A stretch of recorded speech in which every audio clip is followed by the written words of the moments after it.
नमस्कार दोस्तों, मैं हूं राहुल। स्वागत है आपका हमारे चैनल बॉलीवुड डॉम पर। तो आज दो फिल्में रिलीज हुई है।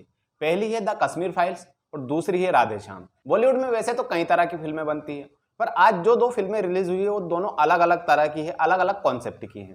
पहली राधे श्याम जो कि है एक मनोरंजक फिल्म है और एक लव स्टोरी पर बेस्ड फिल्म है, और दूसरी है द कश्मीर फाइल्स जो कि इतिहास में दबे काले पन्नों को हमारे सामने खोलकर रखती है। और अगर मैं पर्सनली तौर पर बताऊं तो मुझे पसंद आती है द कश्मीर फाइल जैसी मूवी। और द कश्मीर फाइल्स में जिस तरह से विवेक रंजन अग्निहोत्री ने अपने डायरेक्शन का झंडा गाड़ा है, वहां एक अलग ही लेवल का है। द कश्मीर फाइल्स मूवी देखने के बाद आपको समझ में आएगा कि जिस बात को हम एक आसानी से कह जाते हैं या फिर थोड़े से दर्द के साथ महसूस कर पाते हैं कि हाँ, 90 के दशक में कश्मीरी पंडितों के साथ में कुछ बर्बरता हुई थी या फिर उनके साथ में नरसंहार हुआ था, उन्हें वहां से कश्मीर से बाहर निकाल दिया गया था। ये जितना कहने में आसान है, उस चीज को अगर आपको फील करना है या उस चीज के आगे पीछे की कहानी जानना है तो आपको उसके लिए फिल्म द कश्मीर फाइल्स देखना बहुत जरूरी हो। और मेरी तरफ से मैं पर्सनली तौर पर आपको बोलूंगा कि यह फिल्म आप जाकर जरूर देखिए। मेरी तरफ से यह फिल्म बहुत अच्छी फिल्म है और इसे परिवार के साथ में देखिए। हाँ, अगर आप कहीं ना कहीं एक कमजोर दिल वाले हैं, अगर आप कुछ इस तरह के सीन नहीं देख सकते,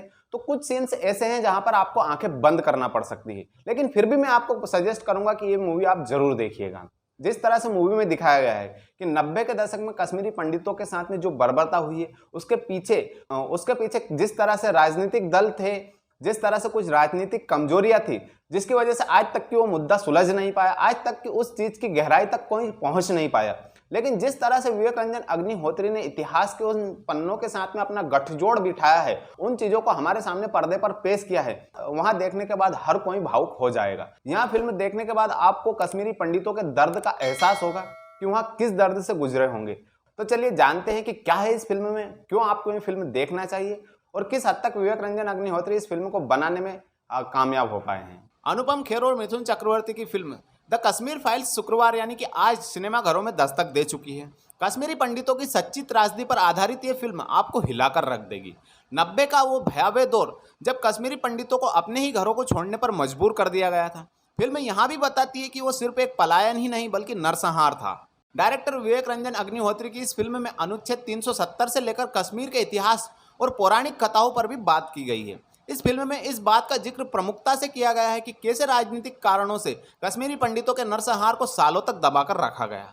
फिल्म की कहानी 1990 के दशक से शुरू होकर मौजूदा साल तक पहुंचती है। दिल्ली में पढ़ रहा कृष्णा अपने दादाजी पुष्करनाथ पंडित की आखिरी इच्छा पूरी करने के लिए श्रीनगर आता है। कश्मीर के अतीत से बेखबर वो अपने परिवार से जुड़ी सच्चाइयों की खोज करने लग जाता है। यहाँ उसकी मुलाकात अपने दादाजी के 4 दोस्तों से होती है। उनके बीच धीरे धीरे कश्मीरी पंडितों के पलायन और नरसंहार की चर्चा शुरू होती है और कहानी पहुंचती है 1990 में। फिल्म में आगे दिखाया गया है कि किस तरह कश्मीर की गलियों में आतंकी बंदूक लेकर घूम रहे हैं और कश्मीरी पंडितों को ढूंढ ढूंढ कर मारते हैं। क्या बुजुर्ग, क्या महिला, आतंकी बच्चों तक को नहीं छोड़ते। फिल्म में यह दृश्य देख आपकी रूह तक कांप जाएगी। आप कल्पना करने लग जाएंगे कि कैसा भय का माहौल होगा उस वक्त। कश्मीरी पंडितों पर हुई तमाम हिंसा को दिखाती इस फिल्म में यह भी दिखाया गया है कि कैसे उस वक्त राज्य का प्रशासन भी असहाय हो गया था। एक्टिंग की बात करें तो अनुपम खेर ने अपने अभिनय से आपके दिलों में उतर जाएंगे। वहीं मिथुन चक्रवर्ती ने शानदार काम किया है। इनके अलावा फिल्म में दर्शन कुमार, पल्लवी जोशी, प्रकाश बेलावड़ी, पुनीत इसरार, अतुल श्रीवास्तव, चिन्मय मांडलेकर, बहसा सुम्बाली भी अहम किरदार में नजर आए हैं। विवेक अग्निहोत्री ने सालों रिसर्च कर इस फिल्म की कहानी पर काम किया है जो स्क्रीन पर साफ नजर आता है। कश्मीरी पंडितों के विस्थापन और नरसंहार की इस कहानी में निर्देशक ने कई मुद्दों को छुआ है। निर्देशक ने खास तौर पर 3 किरदारों के जरिए कश्मीरी पंडितों की पीड़ा दिखाने की कोशिश की है। हालांकि कहानी कई बार चीज़ों को दोहरा भी गया है जो आपको थोड़ा अटपटा लग सकता है। तो दोस्तों, आप ये रिव्यू देखने के बाद समझ ही गए होंगे कि ये मूवी किस तरह से बनाई गई है और इसमें किस हद तक हमें जानकारी देने की कोशिश की गई है जो 90 के दशक में कश्मीरी पंडितों के साथ में हुआ है। तो दोस्तों, आपको जो भी हो रहा है कमेंट सेक्शन आपके लिए खुला हुआ है। मेरे इस वीडियो में अभी के लिए इतना ही। इसी तरह की खबरों के लिए बने रहिए हमारे चैनल बॉलीवुड डॉम के साथ।